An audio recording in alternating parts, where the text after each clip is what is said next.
ಕಾಂಗ್ರೆಸ್ ಶಾಸಕರೇ time waste ಮಾಡಬೇಡಿ. ಸ್ವಪಕ್ಷದ ಶಾಸಕರಿಗೆ ಸರ್ಕಾರದ ಮೇಲೆ ನಂಬಿಕೆ ಇಲ್ಲ. ಇದಕ್ಕೆ ಶಾಸಕಿ ನಯನಾ ಮೋಟಮ್ಮರ ಮಾತುಗಳೇ ಸಾಕ್ಷಿ.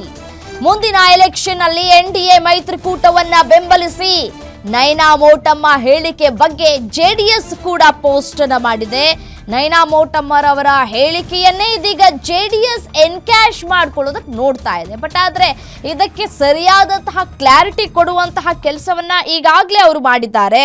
ನೋಡಿ, ನದಿ ಅಂತಂದ್ರೆ ಕಾಂಗ್ರೆಸ್, ದಡ ಅಂತಂದ್ರೆ ಬಿಜೆಪಿಯ ಎಂಬ ಶಂಕೆ ಬೇಡ ಅನ್ನುವಂತಹ ಮಾತುಗಳನ್ನ ಕೂಡ ಈ ಸಂದರ್ಭದಲ್ಲಿ ಅವರು ಆಡಿದ್ದಾರೆ. ಸೊ ಹಾಗಾಗಿಯೇ ಅವರು ಹೇಳಿರುವಂತಹ ಮಾತುಗಳನ್ನ ಬೇರೆ ಬೇರೆ ರೀತಿಯಲ್ಲಿ ಅರ್ಥೈಸೋದು ಬೇಡ ಅನ್ನುವಂತಹ ನಿಟ್ಟಿನಲ್ಲಿ ಒಂದಷ್ಟು ಮಾತುಗಳು ಕೂಡ ಕೇಳಿ ಬರ್ತಾ ಇದೆ. ಬಟ್ ಆದ್ರೆ ರಾಜಕೀಯ ಅಂತಂದ್ರೆ ಎಲ್ಲವೂ ಕೂಡ ತಿರುಗಿಸಿ ಮುರುಗಿಸಿ ಮಾಡುವಂತಹ ವಿಚಾರ ಎಲ್ರಿಗೂ ಕೂಡ ಗೊತ್ತಿರುವಂಥದ್ದು. ಆ ಪಕ್ಷದಲ್ಲಿ ಏನಾದರೂ ಒಂದು ಮಾತಾಡಿದ್ರೆ ಆ ಪಕ್ಷಕ್ಕೆ ಸೇರ್ಪಡೆಯಾಗಿದ್ದಾರೆ ಅನ್ನುವಂತಹ ಮಾತುಗಳನ್ನ ಆಡೋದನ್ನ ನಾವು ಕೂಡ ಕೇಳ್ಪಟ್ಟಿದ್ದೀವಿ. ಬಟ್ ಆದ್ರೆ ಈಗ ನಯನಾ ಮೋಟಮ್ಮ ಅವರು ಹೇಳ್ತಾ ಇರುವಂತಹ ಮಾತನ್ನ ಕೇಳ್ಕೊಳ್ತಾ ಇದ್ರೆ, ನಾನು ಕಾಂಗ್ರೆಸ್ನಲ್ಲಿದ್ದೇನೆ, ಕಾಂಗ್ರೆಸ್ನ ಶಾಸಕಿಯಾಗಿ ಬಂದಿದ್ದೇನೆ ಅನ್ನುವಂತಹ ಮಾತುಗಳನ್ನ ಆಡಿದ್ದಾರೆ.